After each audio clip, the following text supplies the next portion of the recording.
Em menos de 24 horas, aconteceram duas coisas que o Flávio Bolsonaro definitivamente não queria que você soubesse. A primeira foi uma derrota histórica no Tribunal Superior Eleitoral, um placar humilhante de 5-2, que deixou seus aliados mais próximos completamente isolados perante o restante da corte. A segunda foi uma notícia que destruiu um dos pilares centrais do discurso bolsonarista sobre o Brasil. A Petrobras confirmou petróleo na costa do Amapá, e Lula foi pessoalmente até lá comemorar com o povo amapaense e com a presidente da estatal.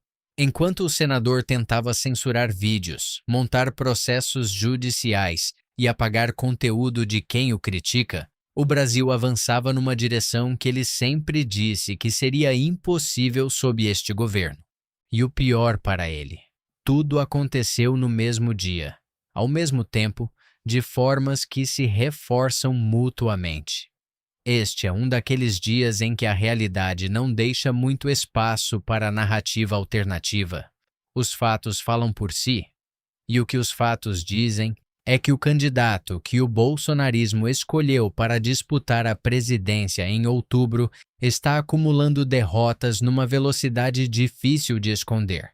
E que cada tentativa de reverter esse quadro parece produzir o resultado oposto do pretendido.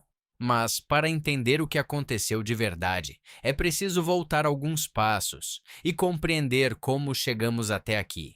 Tudo começa com uma assimetria que ficou difícil de justificar perante qualquer critério jurídico ou lógico.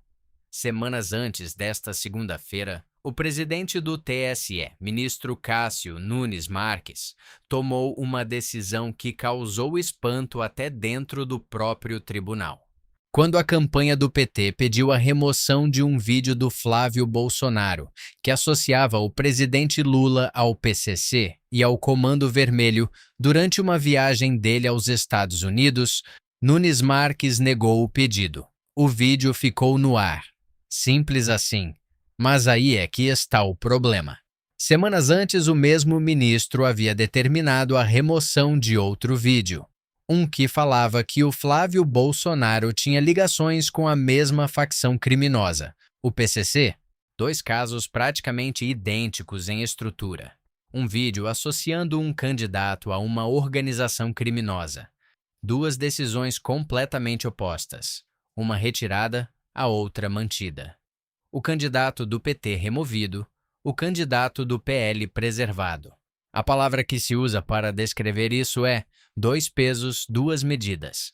E num país em pleno período eleitoral, com uma eleição presidencial se aproximando em outubro, esse tipo de desequilíbrio não passa despercebido, nem pela imprensa, nem pelos outros ministros da corte. A questão ultrapassou o campo político e entrou no terreno da coerência institucional. Pode uma corte eleitoral aplicar critérios diferentes para casos estruturalmente idênticos? E foi exatamente isso que o plenário do TSE foi chamado a decidir quando a campanha do PT levou o caso ao colegiado. O resultado foi uma das votações mais expressivas desta temporada eleitoral, 5-2. O ministro Ricardo Vilas Boas Cueva abriu a divergência e foi acompanhado pelos ministros Antônio Carlos Ferreira, Floriano de Azevedo Marques, Estela Aranha e Dias Toffoli. Por 5 votos contra 2, o plenário determinou que Flávio Bolsonaro retirasse das redes a publicação que associava Lula ao PCC e ao Comando Vermelho. O prazo dado foi de 24 horas, sem recurso imediato, sem saída limpa. Os 2 votos vencidos? Nunes Marques e André Mendonça, ambos indicados ao Supremo Tribunal Federal por Jair Bolsonaro, completamente isolados. E o mais constrangedor é que esse não foi um episódio isolado.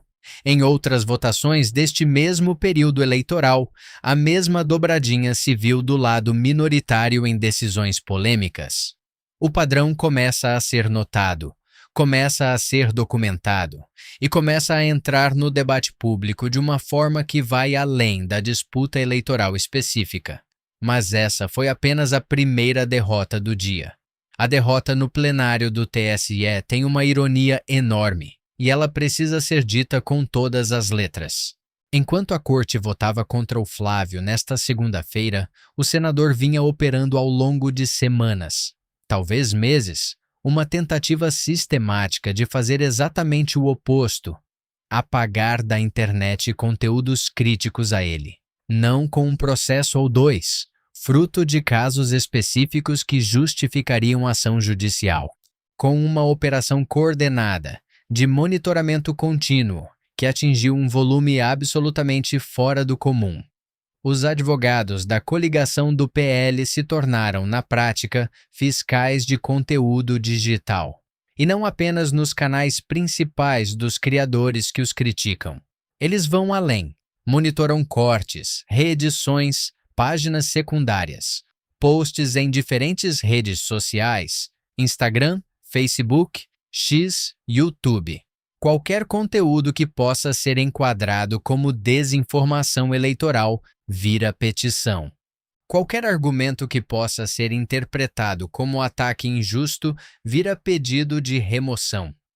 O volume é tão expressivo que advogados que acompanham o processo fizeram um levantamento formal, levando em conta candidatos de todos os cargos: deputado estadual, federal, governador, senador ou presidência. O criador-alvo desta estratégia de remoção tem mais processos abertos pelo PL do que qualquer outro candidato monitorado.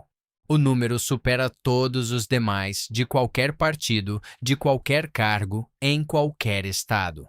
A estratégia é compreensível do ponto de vista da campanha. Se o conteúdo crítico desaparece da plataforma, o eleitor que ainda não formou opinião não vê. Se o vídeo é removido antes de viralizar, o estrago é limitado. É a lógica de sufocar a narrativa adversária antes que ela se espalhe. O problema é que ela tem o efeito oposto. Cada pedido de remoção gera cobertura espontânea. Cada processo vira pauta jornalística. E quando o TSE começa a rejeitar esses pedidos, como aconteceu em mais de uma ocasião, a derrota jurídica transforma o conteúdo censurado em assunto do dia, com muito mais alcance do que teria tido naturalmente. É o chamado efeito Streisand. Quanto mais você tenta apagar algo, mais atenção aquilo recebe. E o que os advogados do Flávio tentaram apagar desta vez? Um vídeo que tocava em algo que está no coração do debate político brasileiro neste ano eleitoral. O conteúdo que motivou o processo mais recente e que resultou numa vitória judicial de 7-0 para o seu criador, tratava de um argumento que é central para uma parte expressiva do eleitorado brasileiro: a tese de que o Flávio Bolsonaro, se eleito presidente, abriria o Brasil para interesses estrangeiros de uma maneira que comprometeria a soberania nacional sobre nossas riquezas naturais, nossas terras e nosso território. O argumento não é novo, mas ele ganhou corpo e urgência quando o TSE foi acionado para retirar o vídeo, e o tribunal entendeu que não havia mentira factual no conteúdo, apenas opinião política legítima. Uma unanimidade, 7-0. Incluindo Nunes Marques e André Mendonça, que em outros contextos votaram pela remoção de conteúdos críticos ao campo do PL. Aqui, nem eles conseguiram argumentar que expressar uma opinião sobre um candidato é o mesmo que mentir sobre ele. O pano de fundo concreto que sustenta esse debate é o que aconteceu na Argentina sob o governo Milei, quando a administração argentina começou a tramitar um projeto de lei que abriria a possibilidade de estrangeiros comprarem terras em território argentino, algo que praticamente nenhum país do mundo permite para grandes extensões de terra. A repercussão foi imediata. A proposta criou um precedente que assustou até aliados de Milei no Congresso. A pressão foi tão forte que deputados e senadores de extrema-direita que normalmente apoiam o governo votaram contra a parte do projeto que permitiria a compra de terras por estrangeiros. A proposta foi derrubada, mas o processo que ela desencadeou deixou marcas. Relatos de queimadas em florestas na Patagônia, supostamente para tornar a terra mais barata e atrativa para a compra, circularam amplamente na imprensa argentina e internacional. O padrão, chegar a um território, reduzir seu valor, adquirir a terra, é conhecido na história. E foi esse paralelo que o vídeo em questão trazia para o debate sobre o que poderia acontecer no Brasil sob uma lógica semelhante de abertura irrestrita ao capital externo. O TSE disse que fazer essa comparação, levantar esse argumento, expressar essa opinião, é direito político legítimo. Flávio Bolsonaro perdeu o processo. E a discussão que ele queria apagar ganhou mais audiência do que teria tido sem o processo. Mas as notícias ruins para o Flávio não começam e não terminam no TSE. Tem um capítulo que corre em paralelo com toda essa disputa eleitoral e que, dependendo de como se desenvolver nos próximos meses, pode ser o tema mais grave de toda a campanha. O filme Dark Horse, a cinebiografia de Jair Bolsonaro, apresentada como uma produção independente e financiada por recursos privados, está no centro de um inquérito da Polícia Federal que foi crescendo desde o ano passado. A PF identificou que 61 milhões foram repassados por Daniel Vorcaro, ex-controlador do Banco Master, que depois acabou preso, através de uma empresa chamada Entre Investimentos e Participações, com destino a um fundo chamado Havengate, nos Estados Unidos. Esse fundo é administrado por um advogado ligado a Eduardo Bolsonaro, irmão do senador. E o repasse foi encaminhado a pedido do próprio Flávio Bolsonaro. O acordo total entre Vorcaro e Flávio foi estimado em 134 milhões, com pagamentos programados de 2025 a 2026. Até maio do ano passado, os pagamentos chegavam a 61 milhões. O dinheiro saía da Entre Participações, cruzava o Atlântico e chegava ao fundo americano. Tudo isso foi possível identificar porque a investigação teve acesso a quebras de sigilo bancário e fiscal da empresa intermediária. Mas o que transformou esse caso de irregularidade eleitoral em algo muito mais complexo foi o que a investigação encontrou a seguir. A PF identificou que a mesma empresa, a Entre Investimentos, também realizou pagamentos de aproximadamente 28 milhões de reais para outra empresa, chamada ACX ITC Tecnologia, que está sendo investigada por integrar um esquema de lavagem de dinheiro do primeiro comando da capital, o PCC. O COAF, órgão federal de combate à lavagem de dinheiro, identificou movimentação de 918 milhões de reais pela empresa suspeita. Esse volume não é característica de empresa de pequeno porte com operações legítimas. Esse volume é sinal de alerta em qualquer sistema de controle financeiro do mundo. A investigação corre sob sigilo. Ainda não há conclusões formais sobre responsabilidade criminal de ninguém nessa cadeia. A PF está na fase de análise de documentos e quebras de sigilo. Mas o escopo do que está sendo apurado é enorme e o fato de que toda essa rede passa por dinheiro, que foi movimentado a pedido do candidato do PL à presidência, é uma informação que vai continuar aparecendo nas semanas e meses que antecedem a eleição. Vale lembrar que quando os primeiros rumores sobre a ligação entre o financiamento do filme e investigações criminosas começaram a circular, foram rapidamente contestados por aliados do senador. Dias depois, a Polícia Federal confirmou publicamente que o inquérito existia, que estava em andamento e que o escopo ia além do que havia sido noticiado. Agora, saindo do campo judicial e investigativo para o campo econômico e estratégico, porque o que aconteceu na segunda-feira no Amapá tem um peso imenso para a disputa que está por vir. A Petrobras confirmou oficialmente a presença de petróleo no Poço Morfo, na bacia da Foz do Amazonas, na costa do Amapá. O anúncio foi feito durante a visita do presidente Lula ao navio sonda, que realiza a perfuração exploratória, a cerca de 175 quilômetros da costa amapaense, em águas com aproximadamente 2.900 metros de profundidade. A presidente da Petrobras, Magda Chambriard, segurou pessoalmente uma amostra do óleo encontrado diante das câmeras e dos jornalistas presentes. Não é mais hipótese, não é mais especulação. É confirmação técnica oficial da estatal. A confirmação foi feita 3 dias após a Petrobras anunciar a identificação de hidrocarbonetos durante a perfuração. A análise de perfis elétricos e de amostras de rochas coletadas durante o processo de perfuração comprovou a presença de petróleo e gás natural na jazida. A empresa continuará perfurando por mais 15 a 20 dias para delimitar a descoberta e determinar o volume total presente na área. A expectativa da Petrobras para iniciar a produção comercial é de até 7 anos, após as etapas técnicas e regulatórias necessárias. O poço está localizado na chamada Margem Equatorial, uma faixa que percorre o litoral brasileiro do Amapá até o Rio Grande do Norte e que especialistas do setor de energia apontam como uma das fronteiras exploratórias mais promissoras do mundo neste momento.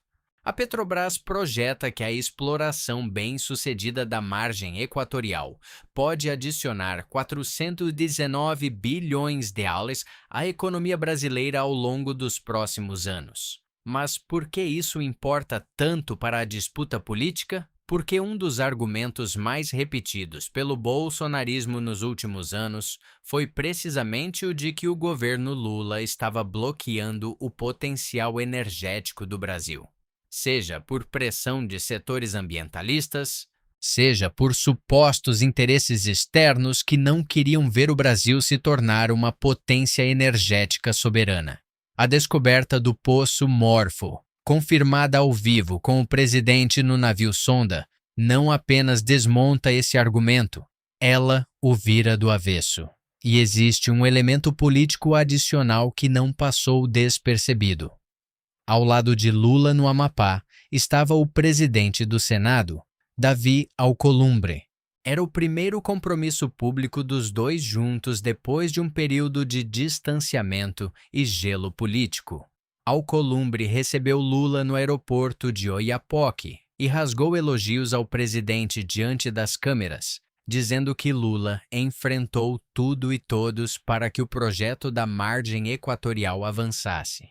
Essa reaproximação pública não era simbólica. Ela vinha acompanhada de um gesto concreto que mudava o panorama legislativo. No mesmo dia da visita ao Amapá, Alcolumbre assinou o despacho que encaminhou à Comissão de Constituição e Justiça do Senado a PEC 221/2019, a proposta que prevê o fim da escala de trabalho 6-1 e a redução da jornada semanal de 44 para 40 horas, sem corte de salário. Essa proposta chegou ao Senado vinda da Câmara dos Deputados em maio. Ficou parada por meses. Os empregadores pressionavam para que a votação fosse adiada para depois das eleições. O governo Lula pressionava para que a pauta andasse antes. Alcolumbre ficou numa posição de equilíbrio desconfortável entre as duas forças, até que a reaproximação com o Planalto, combinada com a pressão política crescente, levou ao despacho desta semana. O texto que vai à análise na CCJ é robusto. Estabelece 2 dias obrigatórios de descanso semanal, reduz a carga horária de 44 para 40 horas, sem redução de salário, e prevê uma transição gradual de até 14 meses para que as empresas se adaptem ao novo modelo. Há também regras específicas para trabalhadores terceirizados no setor público e garantias de flexibilidade para categorias com jornadas especiais, desde que a média de folgas seja mantida. A CCJ tem 30 dias corridos, não úteis corridos, para analisar e votar. A expectativa de quem acompanha os bastidores do Senado é que a aprovação na comissão aconteça antes do encerramento do período eleitoral, abrindo caminho para o plenário. Segundo as articulações em andamento, o plenário pode votar já em setembro, às semanas do primeiro turno marcado para outubro. E aqui entra o contraste que vai aparecer muito nas campanhas das próximas semanas. Enquanto o governo Lula articula o fim da escala 6x1 e a redução concreta da jornada de trabalho sem perda de salário, o coordenador da campanha do Flávio Bolsonaro, o senador Rogério Marinho, protocolou uma proposta alternativa que vai na direção exatamente oposta. A PEC 12/2026, apresentada pelo PL, cria um regime de jornada flexível, que permitiria ao empregador negociar individualmente com cada trabalhador, sem os limites coletivos que existem hoje. Na prática, dependendo do resultado dessas negociações, que em muitas situações não são negociações de fato, dada a diferença de poder entre empregador e empregado, jornadas de 52 horas semanais poderiam se tornar realidade, sem obrigação de aumento de salário correspondente.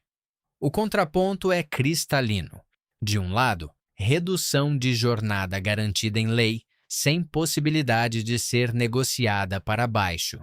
Do outro, flexibilização que coloca o trabalhador individualmente frente ao patrão, sem a proteção que a legislação coletiva oferece. Qual lado está com o trabalhador brasileiro? É uma pergunta que vai circular em todo o período eleitoral. E a resposta, dependendo de quando a PEC for aprovada no plenário, pode chegar até o eleitor na forma de lei sancionada pelo presidente, a 2 semanas do primeiro turno. Com o período eleitoral consolidado e as campanhas em andamento, o mapa político começa a revelar onde as disputas mais acirradas vão acontecer e onde cada derrota ou vitória pesa mais. No Senado, as vagas em disputa em São Paulo, Paraná e Rio de Janeiro têm potencial para mudar o equilíbrio de forças na Casa Alta a partir de 2027. E mudança de equilíbrio no Senado significa mudança na capacidade do governo de governar, de aprovar pautas, de fazer negociações, de ter ou não ter maioria nas votações que importam. Em São Paulo, os votos da direita estão fragmentados entre diferentes candidatos, o que abre uma janela real para a esquerda conquistar vagas que o campo conservador considerava seguras. Se Marina da Silva e Simone Tebet conseguirem se eleger por São Paulo, isso representa tirar vagas que o bolsonarismo calculava como garantidas e transformá-las em assentos que, no mínimo, não vão dificultar a governabilidade de um eventual segundo mandato Lula. No Paraná, a disputa está empatada num patamar que raramente foi visto em um estado historicamente alinhado com a direita. Uma vitória da esquerda para o Senado paranaense seria um resultado que há poucos anos parecia improvável de se planejar com seriedade. Esse cenário legislativo conecta com a disputa presidencial de uma forma direta. As pesquisas da Genial Quest mostram Lula à frente em praticamente todos os maiores colégios eleitorais do país. Em Pernambuco, a diferença chega a 34 pontos percentuais no primeiro turno. Um abismo. No Rio Grande do Sul, estado historicamente mais inclinado à direita, Lula também abre vantagem. A rejeição ao nome Flávio Bolsonaro está nas alturas. 67% em Pernambuco, o mais alto entre todos os estados pesquisados. E internamente no campo conservador, as dúvidas sobre a candidatura do senador nunca desapareceram de verdade. Pesquisas mostram que 44% dos entrevistados acreditam que Jair Bolsonaro errou ao indicar Flávio como candidato do PL, contra 43% que apoiam a escolha. Uma divisão que, num campo político que depende de unidade para competir, é sinal de fragilidade estrutural. A sombra de Tarcísio de Freitas ainda aparece nas conversas dos bastidores. O governador de São Paulo continua sendo visto por partes do Centrão e do mercado financeiro como uma alternativa com mais capacidade competitiva. Mas a janela para desincompatibilização se fechou. Tarcísio escolheu ficar no governo paulista. Flávio Bolsonaro é o nome. E Flávio Bolsonaro está acumulando derrotas em várias frentes ao mesmo tempo. Isso não significa que a eleição está decidida. Faltam meses. Muito pode mudar. Nas pesquisas, na economia, nos acontecimentos que ninguém prevê. Mas o quadro atual pinta um cenário em que o candidato que mais precisa de vento favorável está recebendo vento contrário de vários lados. Vamos fazer um exercício de síntese, porque o peso do que aconteceu nesta segunda-feira merece ser visto como um conjunto. No campo judicial, o TSE votou 5-2 e mandou o Flávio Bolsonaro retirar das redes um vídeo que ele usava como ferramenta de campanha. Seus próprios aliados no tribunal, indicados por seu pai, ficaram do lado vencido. E isso veio num contexto em que a estratégia de censura judicial adotada pela campanha do PL tem gerado mais atenção do que silêncio para os conteúdos que ela tenta apagar. No campo investigativo, a Polícia Federal mantém em andamento um inquérito que envolve o financiamento do filme Dark Horse, um ex-banqueiro preso, um fundo nos Estados Unidos ligado à família Bolsonaro e uma empresa investigada por lavar dinheiro de organização criminosa. O escopo vai além de irregularidade eleitoral. E a investigação segue silenciosa, sob sigilo, produzindo documentos e conclusões que vão aparecer em algum momento. No campo econômico, a Petrobras confirmou petróleo na costa do Amapá, derrubando ao vivo com Lula presente no navio sonda, um dos argumentos mais usados pelo bolsonarismo contra o governo.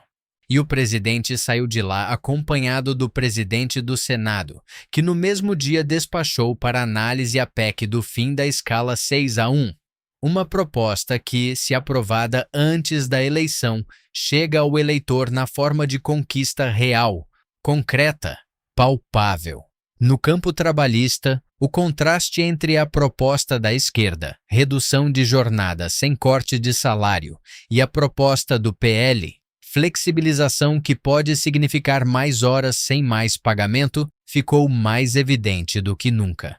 E esse contraste vai aparecer em cada debate, em cada peça de campanha, em cada conversa sobre o que cada campo político representa para quem acorda cedo para trabalhar. No campo eleitoral mais amplo, as pesquisas mostram Lula à frente nos maiores colégios eleitorais, a rejeição ao nome Flávio nas alturas e um campo conservador internamente dividido sobre se escolheu o candidato certo. São muitos fios. Não é possível dizer hoje onde cada um vai terminar. Não é possível afirmar que o resultado de outubro está definido, porque numa democracia, o resultado nunca está definido antes da eleição. Mas é possível dizer com clareza que o candidato que mais precisa de impulso está, neste momento, sendo empurrado para baixo por forças que ele não consegue controlar. Existe uma frase simples que resume o que esse dia representou. Se está ruim para o Flávio, algo no Brasil está indo na direção certa. Pode não ser a análise mais sofisticada possível. Mas, olhando para o que aconteceu, o petróleo confirmado, a derrota no TSE, a PEC do fim da escala avançando, a investigação sobre o Dark Horse em andamento, fica difícil encontrar um argumento convincente contra ela. A eleição é em outubro. O que vem nos próximos meses vai determinar se este foi o momento em que o campo progressista consolidou sua vantagem, ou apenas um pico antes de uma virada que ninguém ainda vê. Acompanhe, porque essa história está apenas começando.